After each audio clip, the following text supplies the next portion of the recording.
Historia real. La novia del espejo quebrado. 1893, Aguascalientes. El marido lo planeó todo. Bienvenido a este espacio donde la historia guarda silencio y los registros oficiales dejan más preguntas que respuestas. Antes de comenzar, te invito a escribir en los comentarios desde qué lugar nos estás escuchando y si este relato te encuentra de día o en plena noche. Nos interesa saber hasta dónde llegan estas historias y en qué momento del tiempo vuelven a cobrar vida. En este canal exploramos casos reales, desapariciones y misterios ocurridos en distintas ciudades de México, relatos que fueron ocultados, ignorados o simplemente olvidados con los años. Si te atraen las historias oscuras, basadas en hechos reales, y quieres seguir descubriendo estos archivos silenciados, suscríbete al canal y activa la campana para no perderte ninguno de nuestros relatos. Ahora sí, acompáñanos en esta historia. Historia real. La novia del espejo quebrado, 1893, Aguascalientes. El marido lo planeó todo. Capítulo 1. El espejo que mentía. En la ciudad de Aguascalientes, en el día 28 de junio de 1893, una joven llamada Matilde Soto miró su propio reflejo en un espejo y vio algo que no debería haber sido posible. Vio a sí misma no como era en ese momento, sonriendo en su vestido de novia, sino como estaría minutos después, aterrorizada, sangrando, muriendo. Esta es la historia de una superstición que resultó ser una advertencia, de un espejo que mostró no el presente, sino el futuro inminente, y de una mujer que fue asesinada tan lenta y metódicamente que su propia muerte tomó semanas en completarse, culminando en el día que debía ser el más feliz de su vida. Es la historia de Matilde Soto, quien ignoró la antigua superstición que advertía a las novias no mirarse en espejos después de vestirse para la ceremonia. Es la historia de cómo, durante su boda, todos los espejos en la Catedral de Nuestra Señora de la Asunción se quebraron simultáneamente sin causa aparente. Y es la historia de cómo Matilde, parada frente al altar junto al hombre que había pasado semanas envenenándola sistemáticamente, comenzó a sangrar por los ojos mientras su cerebro se destruía desde adentro. El noivo Octavio Guzmán la había drogado durante semanas con una sustancia que incrementaba la presión en su cráneo, haciendo que su cerebro se hinchara lentamente contra el hueso, construyendo hacia una ruptura catastrófica. Y cuando esa ruptura finalmente llegó, en el momento mismo cuando Matilde estaba frente al altar prometiendo su vida a él, Octavio observó con satisfacción fría mientras ella colapsaba, sangrando, muriendo, llevándose sus secretos a la tumba. O al menos eso era lo que él pensaba. Porque aunque Matilde murió ese día, la verdad eventualmente emergería, y Octavio Guzmán, años después, confesaría su crimen desde el patíbulo, pronunciando palabras que resonarían a través de la historia. Ella descubrió mis secretos. No tuve otra opción que matarla lentamente, de una manera que nadie sospechara. Para comprender esta historia completa, debemos comenzar no con la boda, sino con el cortejo que la precedió, con los secretos que Octavio guardaba tan celosamente, y con el descubrimiento de Matilde que selló su destino. Capítulo 2. Aguascalientes en el Porfiriato. El año de 1893 marcaba el 17º año del régimen de Porfirio Díaz, el punto medio del Porfiriato, cuando México experimentaba modernización económica pero también represión política creciente. Aguascalientes, estado pequeño en el centro norte de México, era conocido por sus aguas termales que daban nombre al estado, por su posición estratégica en las rutas ferroviarias y por una sociedad particularmente conservadora, incluso según los estándares de la época. La ciudad de Aguascalientes, capital del estado, era un centro de comercio y artesanía. Los talleres textiles empleaban a cientos de trabajadores. Las viñas en las áreas circundantes producían vinos que competían con importaciones europeas.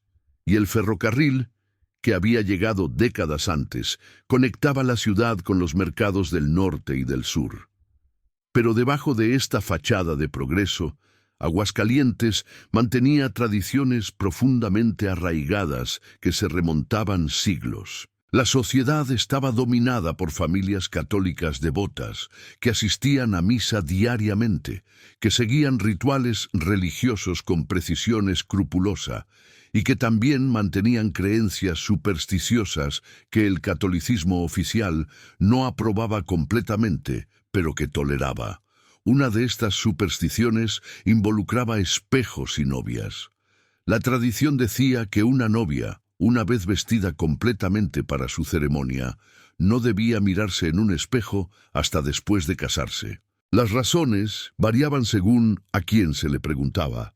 Algunos decían que mirarse traía mala suerte, otros que el reflejo de una novia podía ser robado por espíritus malignos, otros aún que ver el propio reflejo en vestido de novia antes de la ceremonia era tentar al destino, invitar a fuerzas que podrían prevenir el matrimonio.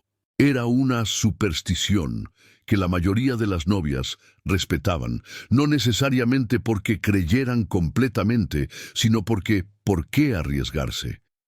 En un día tan importante, ¿por qué hacer algo que la tradición advertía contra? Pero Matilde Soto no era particularmente supersticiosa. Era una joven educada, lectora voraz, quien secretamente se burlaba de muchas de las creencias que sus mayores mantenían. Cuando las sirvientas cubrían todos los espejos de su habitación la mañana de su boda, Matilde sonreía con condescendencia ante lo que consideraba una tontería obsoleta. Si hubiera respetado la superstición, si hubiera evitado los espejos como la tradición ordenaba, tal vez no habría visto la advertencia, pero también nada habría cambiado su destino. Las semanas de envenenamiento ya habían hecho su trabajo, el daño en su cerebro ya era irreversible, todo lo que quedaba era esperar el momento de la ruptura. Capítulo 3. Matilde Soto y su educación inusual. Matilde Soto había nacido en el año de 1874 en una familia de Aguascalientes que era progresista según los estándares locales. Su padre, don Ignacio Soto, era dueño de una librería y editorial que imprimía periódicos, folletos políticos y ocasionalmente libros. Su madre, doña Luisa, había sido maestra antes de casarse, una profesión inusual para mujeres de su época. Matilde era la mayor de 3 hijos, con un hermano y una hermana menores. Había crecido rodeada de libros, educada no solo en las habilidades domésticas tradicionales, sino también en literatura, historia y ciencias. Don Ignacio, quien había sido influenciado por las ideas liberales de la Reforma, creía que las mujeres debían ser educadas tan completamente como los hombres. La ignorancia es la herramienta de la tiranía, decía con frecuencia. Si queremos una sociedad justa, debemos educar a todos, sin importar género. Como resultado, Matilde había tenido acceso a educación que la mayoría de las jóvenes de su época y clase nunca experimentaban. Leía francés además de español. Había estudiado matemáticas avanzadas, conocía las teorías de Darwin, Marx y otros pensadores que la élite conservadora de Aguascalientes consideraba peligrosos. A los 19 años, Matilde ayudaba en la librería de su padre, recomendando libros a clientes, manteniendo las cuentas, ocasionalmente escribiendo reseñas para el periódico que don Ignacio publicaba. Era conocida en los círculos intelectuales pequeños de Aguascalientes como una joven de mente aguda e independiente. Pero esta misma independencia la hacía poco atractiva para muchos pretendientes potenciales. Los hombres de Aguascalientes generalmente preferían esposas obedientes y menos educadas. Matilde había rechazado varios pretendientes, encontrándolos aburridos o intelectualmente limitados. No me casaré solo por casarme, le decía a su madre. Si encuentro a alguien que respete mi mente, además de apreciar mi apariencia, entonces consideraré el matrimonio. Pero no me conformaré. Doña Luisa, aunque apreciaba la independencia de su hija, también se preocupaba. La sociedad no es amable con mujeres solteras, Matilde. Incluso con tu educación, incluso con tu inteligencia, sin un esposo enfrentarás dificultades. Era verdad. Las mujeres solteras en México de 1890, sin importar su educación, enfrentaban limitaciones severas. No podían poseer propiedades independientemente, no podían viajar sin acompañantes masculinos, no podían participar en la vida pública de manera significativa. El matrimonio, por imperfecto que fuera, ofrecía al menos cierta protección legal y social. Fue en este contexto que Matilde conoció a Octavio Guzmán en el otoño de 1892. Y por primera vez en su vida encontró a un hombre que parecía apreciar su intelecto tanto como su apariencia física. Al menos eso era lo que él pretendía. Capítulo 4. Octavio Guzmán y sus secretos oscuros. Octavio Guzmán tenía 35 años cuando conoció a Matilde Soto en la librería de su padre. Era un hombre atractivo de manera convencional, alto, bien vestido, con modales refinados que impresionaban. Se presentó como un abogado de la Ciudad de México que había venido a Aguascalientes para establecer una práctica legal. Don Ignacio, quien conocía a la mayoría de los abogados locales, no había escuchado de Octavio antes. ¿Dónde estudió Derecho?, preguntó durante una de las visitas de Octavio a la librería. En la Universidad Nacional, respondió Octavio con confianza. Me gradué hace 10 años. He practicado principalmente en la capital, pero decidí buscar oportunidades en provincias donde la competencia es menos intensa. Era una historia plausible. Muchos profesionistas de la Ciudad de México buscaban oportunidades en ciudades más pequeñas. Y Octavio ciertamente parecía educado, culto, capaz de conversar sobre una variedad de temas. Lo que don Ignacio no sabía, lo que nadie en Aguascalientes sabía, era que prácticamente todo sobre Octavio Guzmán era una mentira. Su nombre real era Octavio Salazar. No era abogado, nunca había asistido a universidad. Había pasado los últimos 15 años moviéndose por México, viviendo bajo identidades falsas, sobreviviendo a través de estafas elaboradas y ocasionalmente crímenes más serios. Había estado casado 2 veces antes. La primera esposa había muerto en circunstancias sospechosas, supuestamente de una caída por las escaleras. La segunda había desaparecido completamente, su cuerpo nunca encontrado.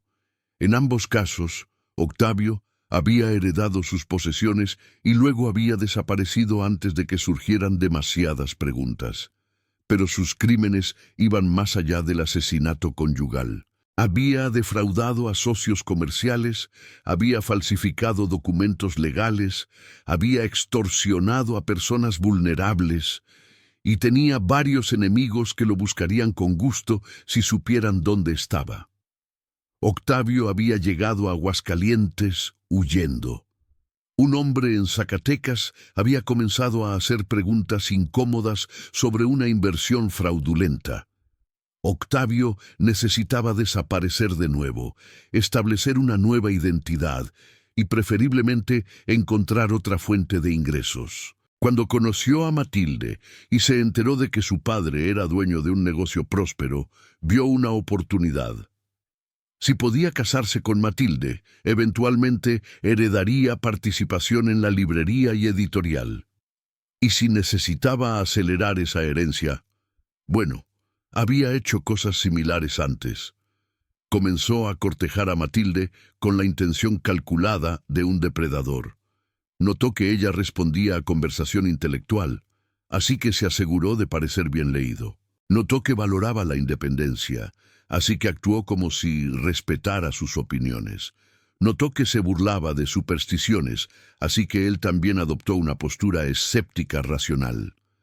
Es refrescante encontrar una mujer que piensa por sí misma, le decía, palabras que eran completamente sinceras en contenido, pero completamente fraudulentas en intención. Matilde, quien nunca había conocido a alguien como Octavio, quien nunca había experimentado el tipo de atención intelectual que él simulaba, cayó gradualmente bajo su hechizo. No era amor apasionado, era algo más sutil, el sentimiento de haber encontrado finalmente a alguien que la entendía, que la valoraba, por más que solo su apariencia o sus habilidades domésticas. «Creo que realmente podría ser feliz con él», le dijo a su madre después de 6 meses de cortejo. «Es diferente de otros hombres que he conocido, me trata como un igual intelectual». Doña Luisa tenía reservas, pero no podía articularlas claramente. Había algo en Octavio que la inquietaba, una cualidad performativa en su encanto que sugería actuación más que autenticidad. Pero cuando intentaba expresar esto, sonaba como celosa o irrazonablemente sospechosa. El compromiso fue anunciado en marzo de 1893. La boda se programó para junio, dando 3 meses para preparativos, y fue durante estos 3 meses que Matilde comenzó a descubrir cosas sobre su prometido que no encajaban con la imagen que él había presentado. Y fue durante estos 3 meses que Octavio, dándose cuenta de que Matilde estaba descubriendo sus secretos, comenzó a envenenarla. Capítulo 5. El descubrimiento de Matilde. Comenzó con algo pequeño. Matilde estaba organizando documentos en la librería cuando encontró una carta que había llegado para Octavio. El sobre estaba dirigido no a Octavio Guzmán, sino a Octavio Salazar. «Octavio», preguntó casualmente esa tarde, «¿por qué esta carta está dirigida a Salazar en lugar de Guzmán?»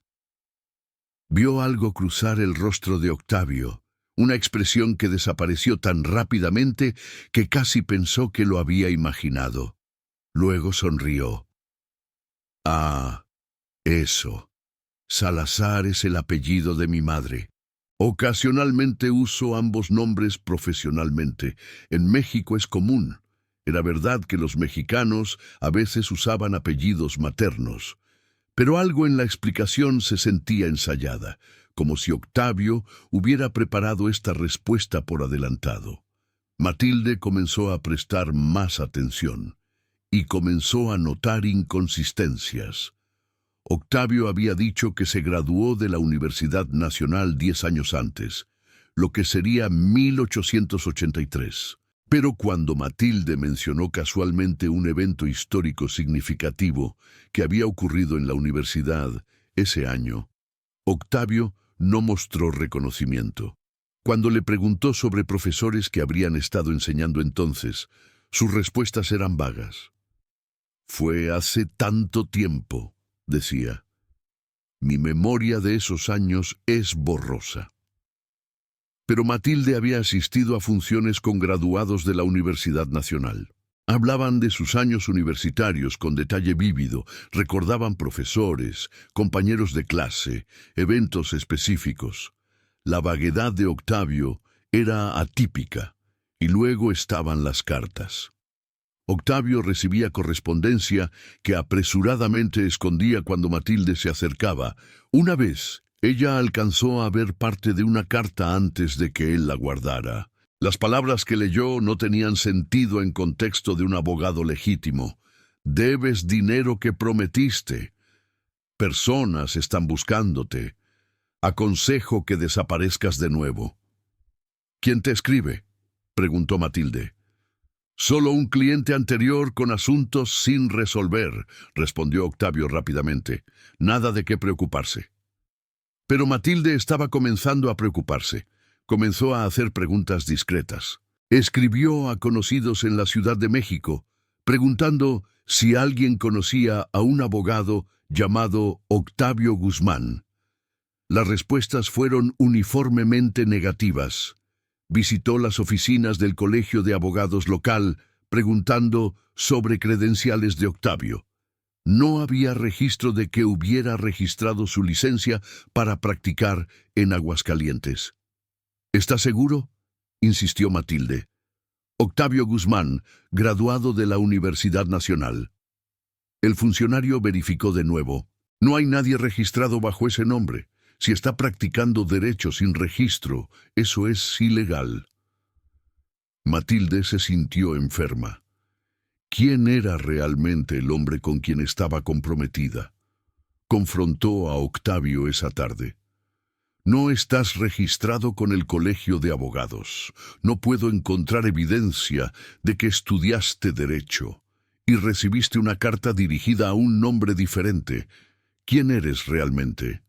Fue en ese momento que algo cambió en los ojos de Octavio. La máscara de encanto cayó brevemente, y Matilde vio algo debajo que la aterró. Frialdad absoluta, cálculo, peligro. Pero entonces la máscara volvió. Octavio rió. Matilde, creo que tu imaginación está creando misterios donde no los hay. Soy exactamente quien dije que era. Las burocracias cometen errores, los registros se pierden, y estás estresada por los preparativos de la boda. Eso puede hacer que una persona vea problemas que no existen. Pero Matilde ya no estaba convencida. Creo que deberíamos posponer la boda hasta que puedas demostrar... No, interrumpió Octavio, su voz súbitamente dura. La boda procederá según lo planeado. Los contratos están firmados, las invitaciones enviadas. No habrá postergación. Era una orden, no una petición. Y en ese momento, Matilde supo con certeza que había cometido un error terrible al comprometerse con este hombre. Entonces romperé el compromiso, dijo, levantando su barbilla desafiantemente. No me casaré con alguien que me miente. Octavio la miró durante un largo momento. Creo que deberíamos hablar de esto después de que hayas tenido tiempo de calmarte, dijo finalmente. Toma este té, te ayudará con tus nervios. Le ofreció una taza que había preparado mientras hablaban. Matilde, todavía sacudida de la confrontación, la tomó automáticamente y bebió.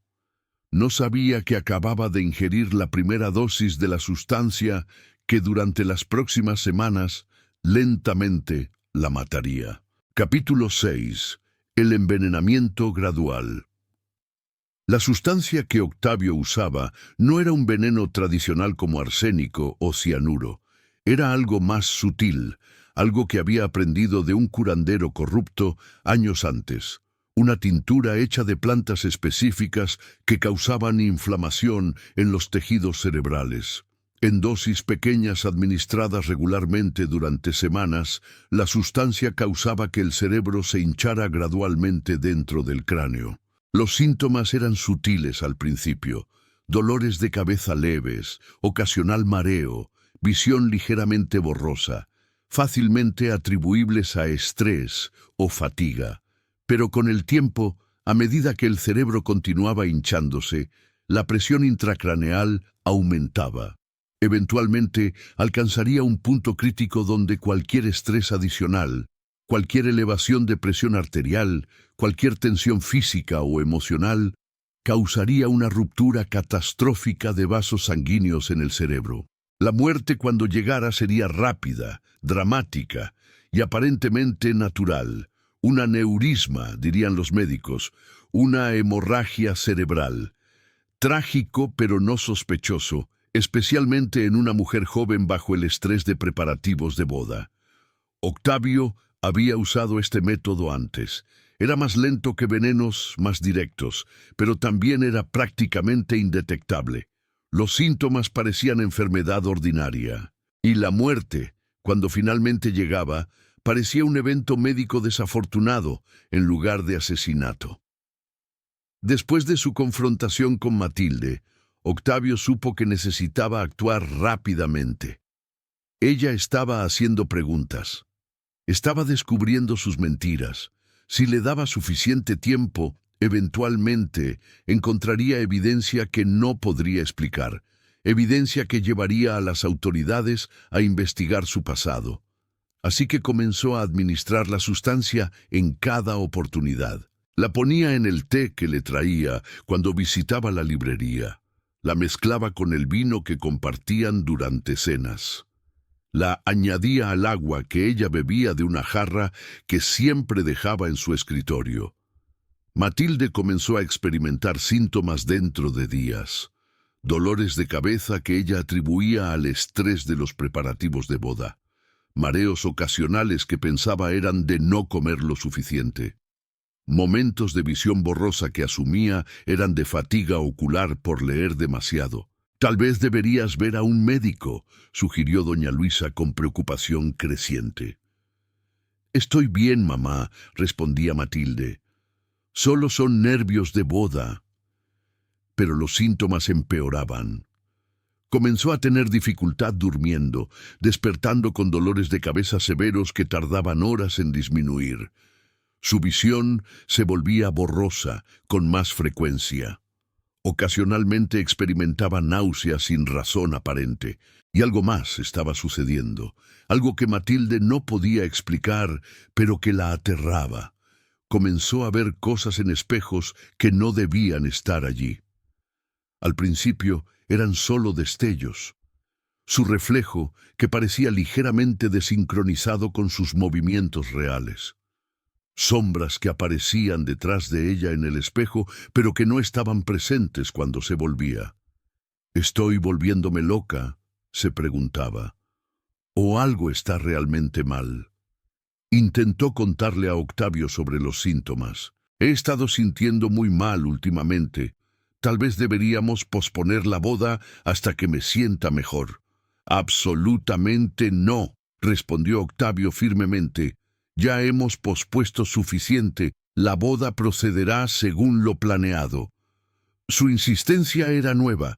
El hombre encantador que había cortejado durante meses había sido reemplazado por alguien controlador, inflexible, y Matilde, en su condición debilitada, encontraba cada vez más difícil resistir. Intentó nuevamente romper el compromiso, pero Octavio había sido astuto. Había convencido a don Ignacio de invertir dinero en un negocio que supuestamente Octavio estaba estableciendo. Si el compromiso se rompía, esa inversión estaría en riesgo. Don Ignacio, aunque comenzaba a tener sus propias dudas sobre Octavio, sentía presión de proceder con la boda para proteger su inversión. «Sé que tiene reservas, hija», dijo don Ignacio a Matilde. «Yo también las tengo. Pero hemos llegado demasiado lejos para retroceder ahora sin consecuencias serias». Así que Matilde, atrapada por circunstancias y debilitada por envenenamiento que no sabía que estaba ocurriendo, continuó con los preparativos para una boda que cada día temía más. Y Octavio continuó administrando el veneno, calculando cuidadosamente para que la ruptura catastrófica ocurriera precisamente durante la ceremonia de bodas, cuando el estrés emocional y físico estarían en su punto máximo. Capítulo 7. La mañana de la boda y el espejo prohibido.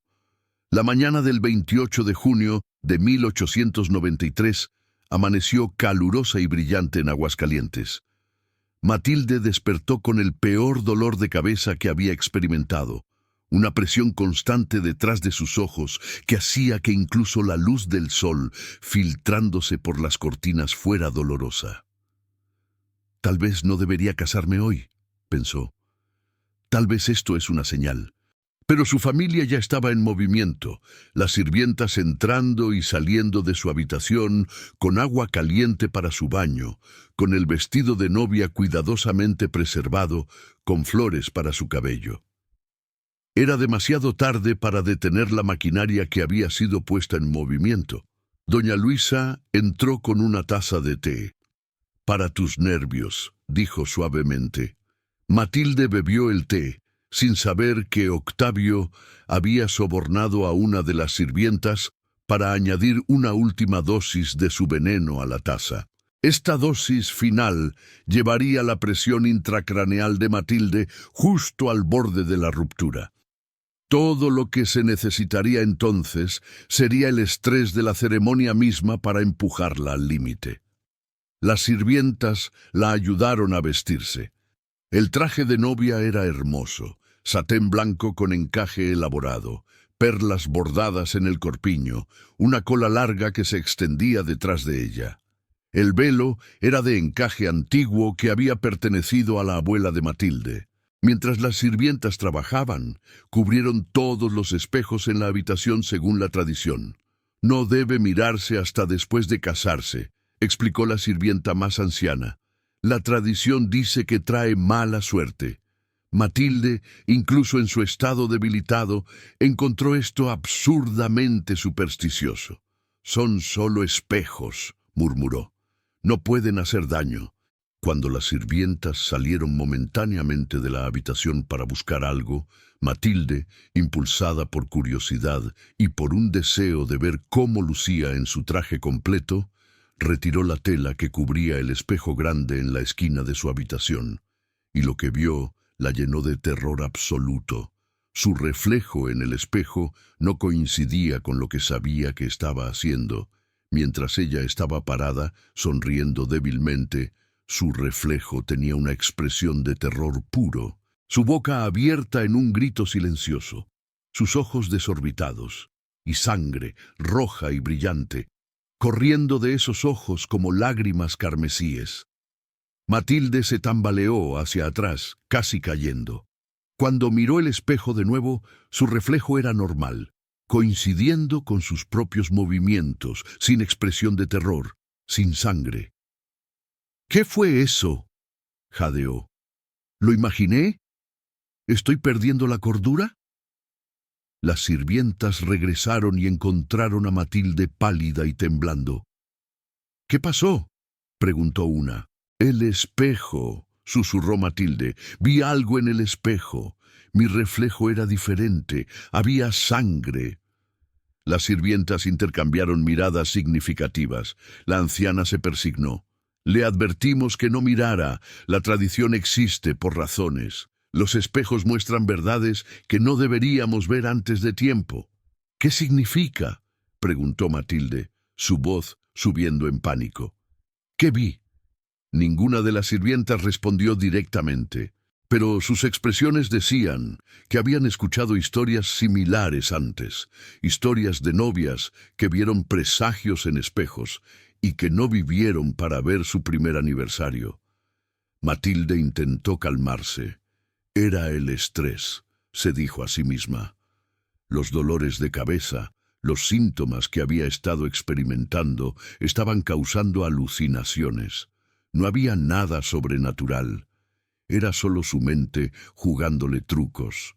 Pero no podía sacudirse la imagen de su propio reflejo sangrando, aterrorizado, muriendo. «Tal vez no debería casarme», dijo de repente. «Algo está mal, puedo sentirlo».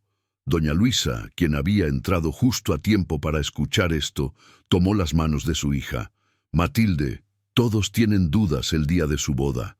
Es natural, pero todo estará bien. Octavio te ama. Tu padre ha investigado su situación. Es un buen partido». Pero incluso mientras decía las palabras, doña Luisa no sonaba completamente convencida. Ella también tenía dudas sobre Octavio, dudas que habían crecido durante las últimas semanas, pero era demasiado tarde para actuar sobre ellas. Los invitados ya estaban en camino a la catedral. El banquete estaba siendo preparado. La ceremonia sucedería, quisieran o no. Matilde permitió ser llevada al carruaje que la transportaría a la catedral de Nuestra Señora de la Asunción. Su dolor de cabeza era ahora una presión constante y terrible, como si su cráneo fuera demasiado pequeño para contener su cerebro. Su visión estaba comenzando a desarrollar manchas oscuras en los bordes. Y mientras el carruaje rodaba por las calles de Aguascalientes hacia la catedral, Matilde tenía la certeza creciente de que estaba viajando no hacia su matrimonio, sino hacia su muerte. Capítulo 8. Los espejos quebrados. La Catedral de Nuestra Señora de la Asunción era una estructura elaborada del siglo XVIII con una fachada barroca y un interior decorado con pinturas religiosas y estatuas de santos. Pero lo que la hacía única entre las catedrales mexicanas era sus espejos. Por razones históricas que nadie recordaba completamente, el interior de la catedral contenía varios espejos grandes en marcos dorados. Algunos decían que habían sido donados por un benefactor rico que había querido que la luz natural fuera amplificada en el espacio. Otros afirmaban que los espejos tenían significado religioso, reflejando la luz divina o simbolizando la capacidad de la Iglesia de mostrar a los fieles sus propias almas. Independientemente de su propósito original, los espejos eran una característica distintiva de la catedral y habían estado presentes durante innumerables ceremonias de matrimonio a lo largo de décadas sin incidente. Hasta el 28 de junio de 1893, los invitados llenaban los bancos, murmurando entre ellos sobre varios temas. Octavio esperaba en el altar, vestido impecablemente, una sonrisa en su rostro que no alcanzaba sus ojos. Observaba la entrada, esperando la aparición de Matilde. Cuando la música nupcial comenzó y Matilde apareció en el umbral del brazo de su padre, varios invitados jadearon, no de admiración por su belleza, aunque ella era hermosa en su traje de novia, sino de preocupación por su apariencia. Matilde estaba pálida como la muerte, su rostro brillando con sudor a pesar del calor. Sus ojos estaban vidriosos, desorientados. Se movía con dificultad evidente, como si cada paso requiriera esfuerzo concentrado. «Está enferma», susurró alguien. «La pobre novia está claramente enferma». Don Ignacio prácticamente arrastraba a su hija por el pasillo, soportando la mayoría de su peso. Le susurraba alentadoramente: «Solo un poco más, hija, luego podrás descansar». Pero Matilde apenas lo escuchaba. La presión en su cabeza había alcanzado un nivel casi insoportable. Su visión estaba borrosa, manchas oscuras expandiéndose para consumir cada vez más de su campo visual. Y en cada espejo que pasaba mientras caminaba por el pasillo, veía no su propio reflejo, sino el reflejo aterrorizado y sangrante que había visto en su habitación. «Los espejos», murmuró. «Algo está mal con los espejos». «Solo son espejos, hija», dijo don Ignacio, aunque él también había notado algo extraño. Los reflejos en los espejos parecían ligeramente desincronizados con la realidad, como si mostraran eventos segundos antes o después de que realmente ocurrieran. Llegaron al altar. Octavio tomó la mano de Matilde, sintiendo cómo temblaba. Miró su rostro, vio el sudor, la palidez, las pupilas dilatadas, y supo que el veneno estaba haciendo su trabajo. La ruptura estaba cerca. Solo necesitaba que la ceremonia continuara el tiempo suficiente. El padre Miguel Torres, quien iba a oficiar, también estaba preocupado por la apariencia de Matilde. «Hija, ¿estás bien? Podemos posponer si no te sientes bien». «No», dijo Octavio rápidamente, apretando la mano de Matilde dolorosamente. «Está bien, solo nerviosa. Por favor, continúe». El padre Miguel, aunque dudoso, comenzó la ceremonia.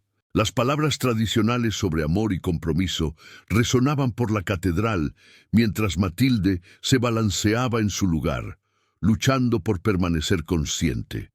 Y entonces, cuando el sacerdote estaba a mitad de los votos, sucedió algo que todos los presentes recordarían por el resto de sus vidas. Los espejos comenzaron a quebrarse, no todos a la vez. Primero uno. Un estallido súbito de vidrio fracturándose que hizo que todos en la catedral se sobresaltaran y miraran. El espejo más grande cerca del altar desarrolló una grieta que se extendió por su superficie como un relámpago. Luego otro espejo se quebró, y otro, uno tras otro. Todos los espejos en la catedral se fracturaban, las grietas irradiando desde puntos centrales, vidrio cayendo en algunos casos, creando sonidos de tintineo que llenaban el espacio sagrado. Los invitados gritaban, se ponían de pie, algunos corriendo hacia las salidas. El padre Miguel se detuvo a mitad de palabra, observando con incredulidad mientras el último de los espejos se fracturaba. «¿Qué está sucediendo?», gritó alguien. «¿Es un terremoto?». Pero no había temblor. Los candelabros colgantes estaban inmóviles. El edificio mismo no se movía. Solo los espejos se habían quebrado, todos simultáneamente, sin causa física aparente. Y entonces Matilde comenzó a sangrar. Capítulo 9. La muerte en el altar. Comenzó con un hilo delgado de sangre corriendo de la esquina de su ojo izquierdo. Matilde lo sintió, cálido y viscoso, goteando por su mejilla. Llevó su mano a su rostro y vio sangre en sus dedos. «Estoy sangrando», dijo con voz aturdida. «¿Por qué estoy sangrando?». Y entonces el otro ojo comenzó. Sangre corriendo de ambos ojos ahora, manchando el blanco de su vestido de novia, goteando al suelo de mármol de la catedral. Los gritos llenaron el espacio. Doña Luisa corrió hacia su hija. El padre Miguel llamaba por ayuda médica. Y Octavio, quien había retrocedido varios pasos, observaba con una expresión que aquellos que lo notaban después describirían no como horror, sino como satisfacción calculada. Pero lo peor aún estaba por venir.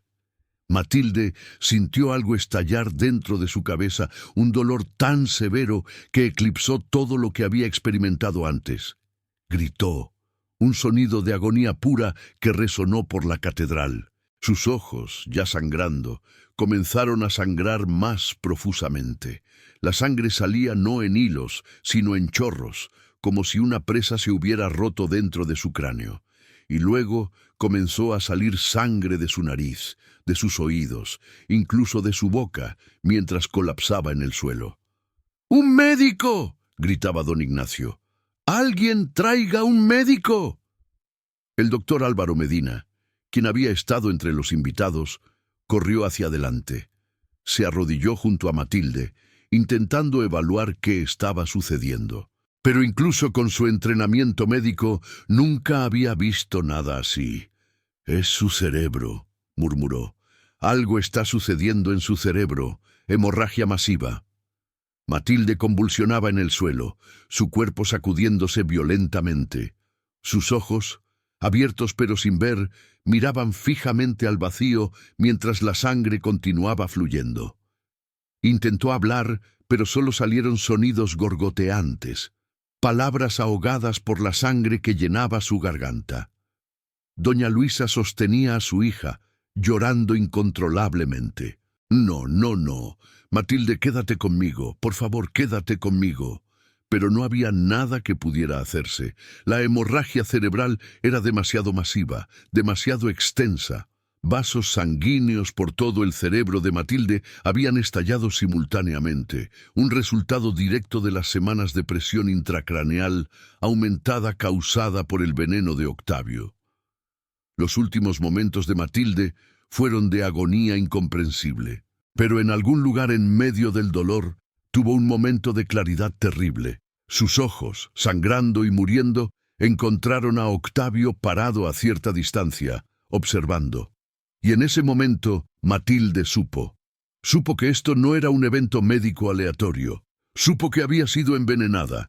Supo que el hombre con quien había estado a punto de casarse la había matado deliberadamente.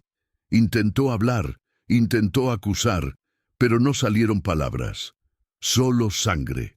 Y entonces, 5 minutos después del inicio del sangrado, Matilde Soto murió en el suelo de la catedral de Nuestra Señora de la Asunción, rodeada de espejos quebrados y vestida como una novia que nunca llegaría a ser esposa. El caos que siguió fue indescriptible.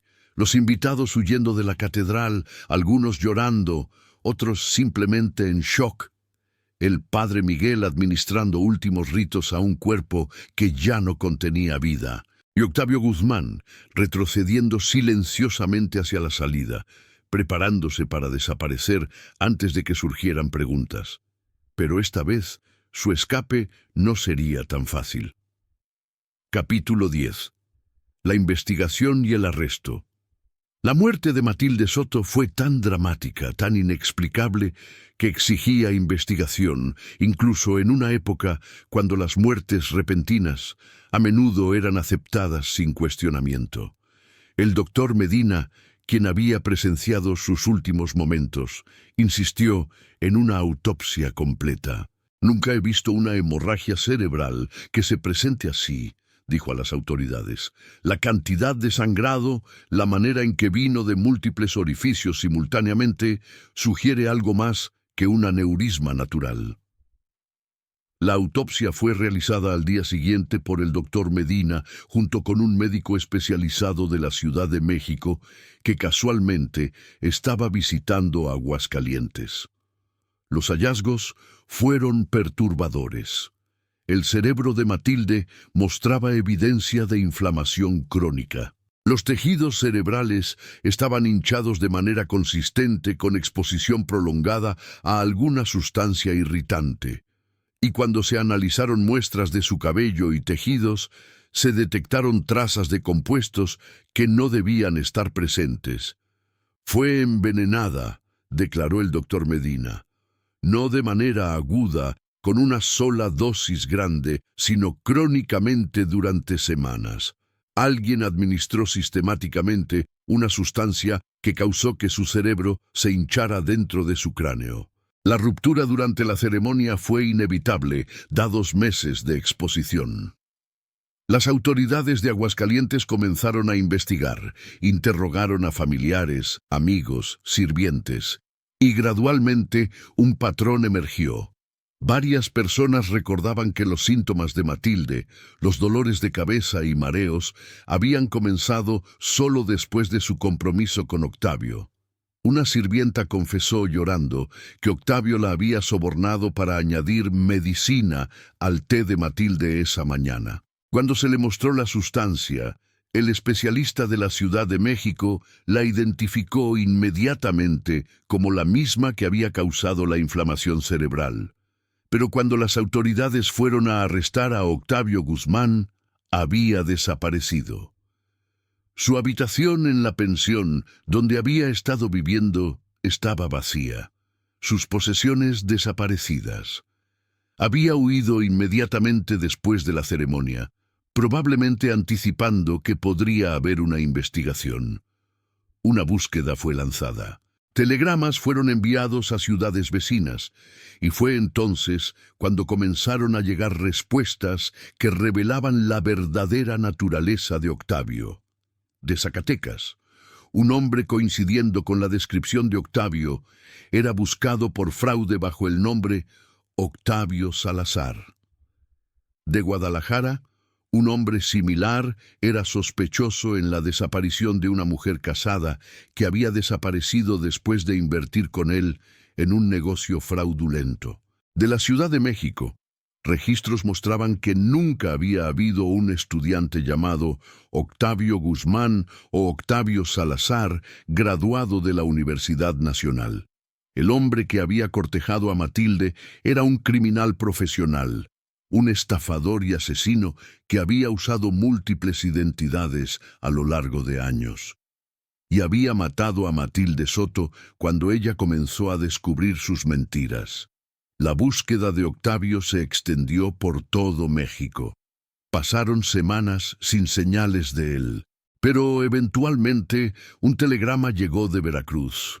Un hombre coincidiendo con la descripción había sido arrestado intentando abordar un barco hacia Cuba. Octavio fue extraditado de vuelta a Aguascalientes para enfrentar juicio. Y fue durante ese juicio cuando finalmente la verdad completa emergió. Capítulo 11. El juicio y la confesión final.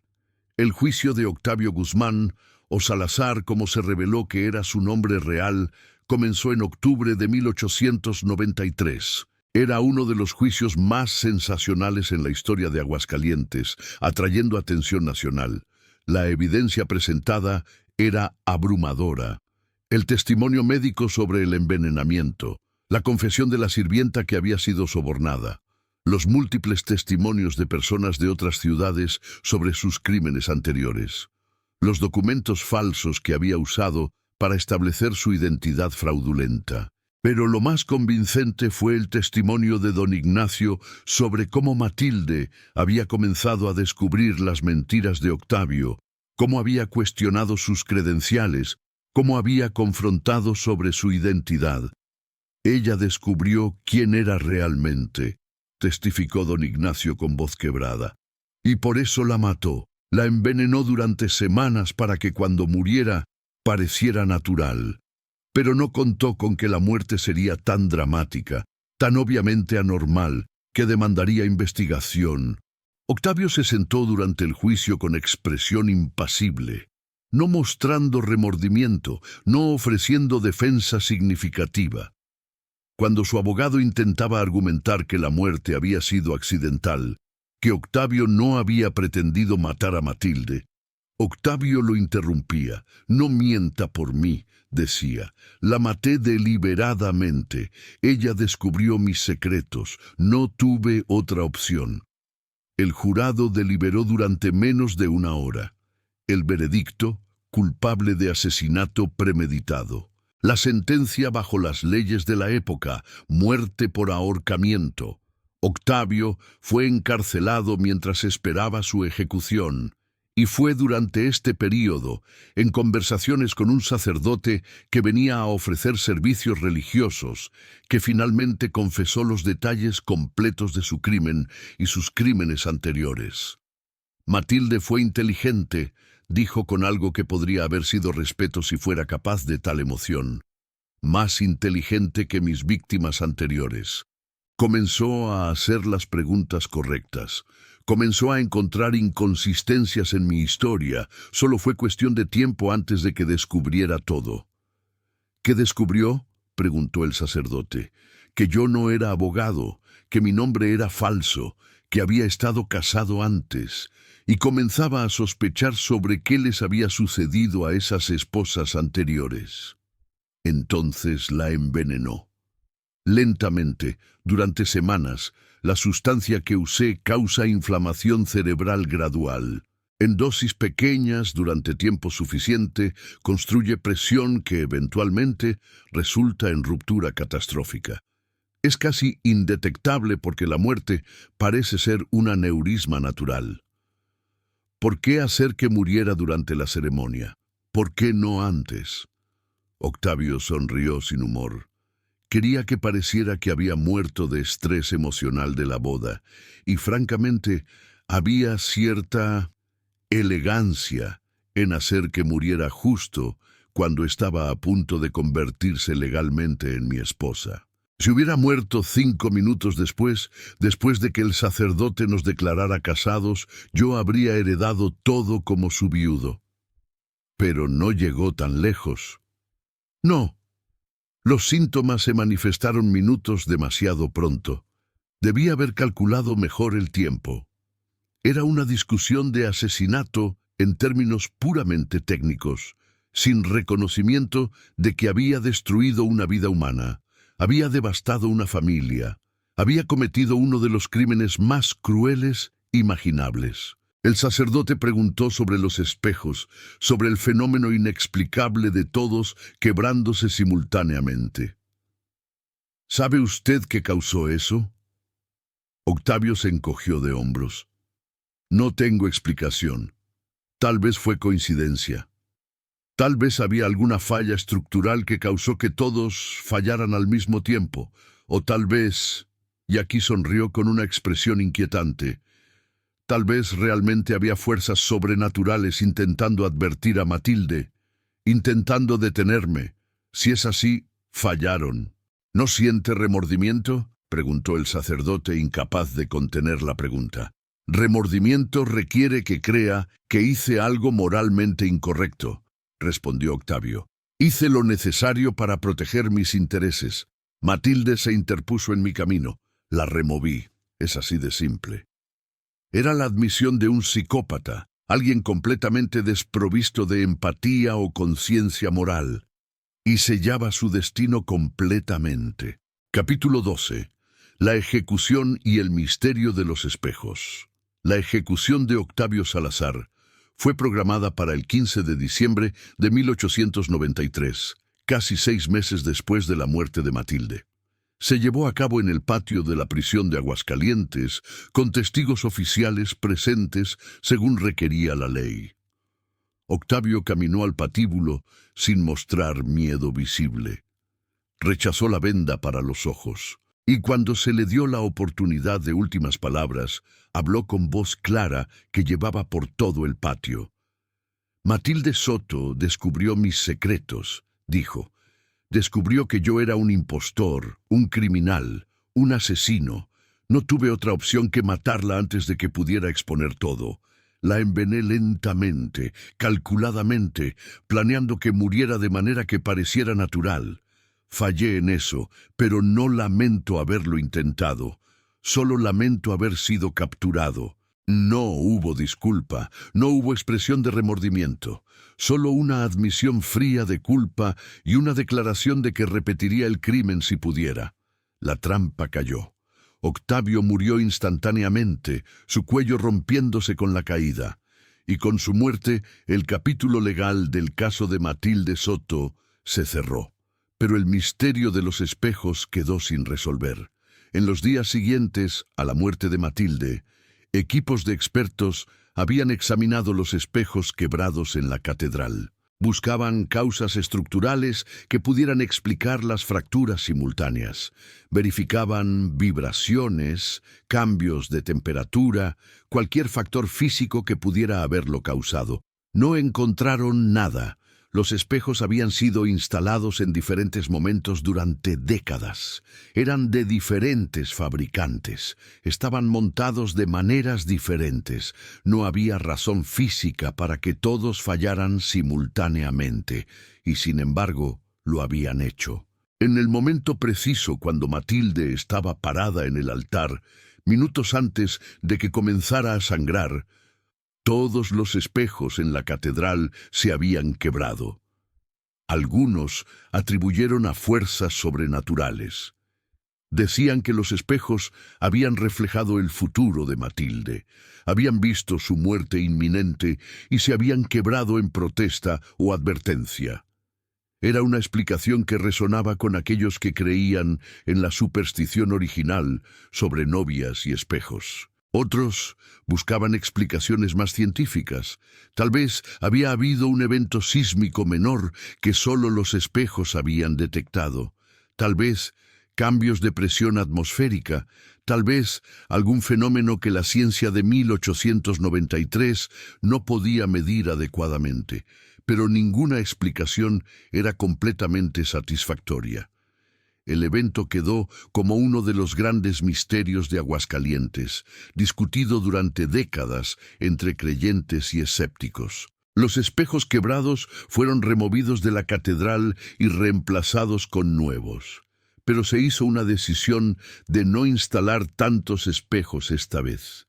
La catedral fue rediseñada con menos superficies reflectantes, como si incluso las autoridades eclesiásticas estuvieran algo inquietas por lo que había sucedido. Los fragmentos de los espejos originales fueron guardados en los archivos de la catedral. Y ocasionalmente, aquellos con acceso a estos archivos reportaban cosas extrañas, reflejos que aparecían en los fragmentos incluso cuando no había nada que reflejar. Imágenes que parecían mostrar una mujer joven en vestido de novia, sangrando, muriendo. Pero estos reportes eran siempre desestimados como imaginación hiperactiva o trucos de luz. Lo que era innegable era que la superstición sobre novias y espejos, que Matilde había desestimado como tontería obsoleta, había ganado nueva vida después de su muerte. Durante generaciones después, las novias de Aguascalientes respetaban rigurosamente la tradición, cubriendo todos los espejos y evitando su reflejo hasta después de casarse. Mejor prevenir que lamentar, decían. Recuerda lo que le sucedió a Matilde Soto. Epílogo. El legado de una advertencia ignorada. La tumba de Matilde Soto, en el cementerio de Aguascalientes, se convirtió en un lugar de peregrinaje extraño. Novias venían antes de sus bodas para dejar flores y pedir protección. Mujeres que sospechaban que sus prometidos no eran lo que aparentaban, venían a pedir guía. La lápida llevaba una inscripción que había sido elegida por doña Luisa: Matilde Soto, 1874-1893. Amada hija que vio verdades que otros no pudieron. Que su advertencia no sea olvidada. Era una referencia tanto a cómo Matilde había comenzado a descubrir los secretos de Octavio, como a la imagen que supuestamente había visto en el espejo esa mañana, su propio reflejo muriendo, una advertencia del futuro que estaba por venir. Don Ignacio nunca se recuperó completamente de la pérdida de su hija. Cerró su librería, incapaz de trabajar en el lugar donde había conocido al hombre que eventualmente mataría a Matilde. Se convirtió en un defensor de leyes más estrictas sobre fraude e identidad falsa, usando su tragedia personal para impulsar reformas que podrían proteger a otros. Doña Luisa vivió otros 20 años, pero pasó la mayor parte de ese tiempo en semirreclusión. Visitaba la tumba de Matilde diariamente, llevando flores frescas, hablando con su hija como si todavía pudiera escuchar. La historia de Matilde y los espejos quebrados se convirtió en leyenda local, contada y recontada con variaciones. Algunos enfatizaban los elementos sobrenaturales, los espejos que mostraban el futuro, las fuerzas místicas que intentaban advertir. Otros enfocaban en el crimen, el envenenamiento metódico, la investigación que expuso un asesino serial. Pero en su núcleo, la historia era sobre varias verdades que permanecen relevantes, que los instintos de desconfianza deben ser tomados en serio, especialmente cuando vienen de mujeres que a menudo son entrenadas para ignorar sus propias intuiciones en favor de complacer a otros. Que las supersticiones, aunque parezcan irracionales, a veces contienen sabiduría destilada de generaciones de experiencia. Que las advertencias, ya sean de espejos místicos o de presentimientos ordinarios, deben ser escuchadas antes de que sea demasiado tarde. Y que aquellos que parecen demasiado buenos para ser verdad, que encarnan perfectamente lo que queremos en una pareja, a menudo están ocultando oscuridad que eventualmente se revelará. Matilde Soto había comenzado a descubrir la verdad sobre Octavio.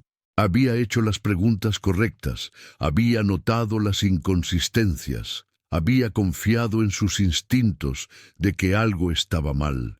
Pero el sistema social de su época la presionó a continuar con el matrimonio a pesar de sus dudas.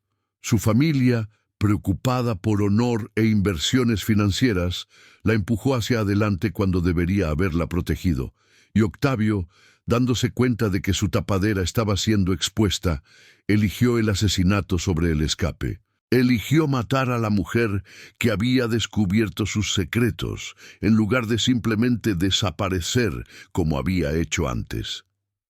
Fue una decisión que eventualmente llevó a su propia muerte en el patíbulo. Pero no antes de que hubiera robado la vida de una mujer joven, brillante, que merecía un futuro que nunca experimentaría. Los espejos de la catedral permanecen como el gran misterio de la historia. ¿Realmente se quebraron sobrenaturalmente? ¿Había alguna explicación física que nunca fue descubierta? ¿O fue simplemente una coincidencia extraordinaria que se convirtió en leyenda? No hay respuestas definitivas. Solo hay el hecho de que en el momento preciso cuando Matilde Soto estaba parada en el altar, cada espejo en la catedral se quebró. Y minutos después, ella estaba muerta, sangrando por los ojos exactamente como había visto en su reflejo esa mañana. Algunas personas ven esto como evidencia de lo sobrenatural, prueba de que existen fuerzas más allá de nuestra comprensión que ocasionalmente intervienen en asuntos humanos. Otros lo ven como una extraña coincidencia amplificada por el deseo humano de encontrar significado en el caos aleatorio. Pero para aquellos que conocieron a Matilde, para aquellos que presenciaron su muerte, para aquellos que escucharon su historia, no importaba si los espejos se quebraron por causas naturales o sobrenaturales. Lo que importaba era la advertencia que representaban, que cuando algo se siente mal, cuando los instintos gritan peligro, cuando las señales dicen que debemos detenernos, debemos escuchar. Porque ignorar tales advertencias puede costar no solo felicidad, sino vida misma. Descansa en paz, Matilde Soto. Fuiste más inteligente que tu asesino te dio crédito. Descubriste sus secretos cuando él pensaba que estaba perfectamente disfrazado. Y aunque no pudiste salvarte a ti misma, tu historia ha servido como advertencia para incontables otras mujeres en los años desde tu muerte. Que los espejos quebrados de la catedral sean recordados no como un fenómeno sobrenatural curioso, sino como un símbolo de lo que sucede cuando las advertencias, ya sean místicas o mundanas, son ignoradas.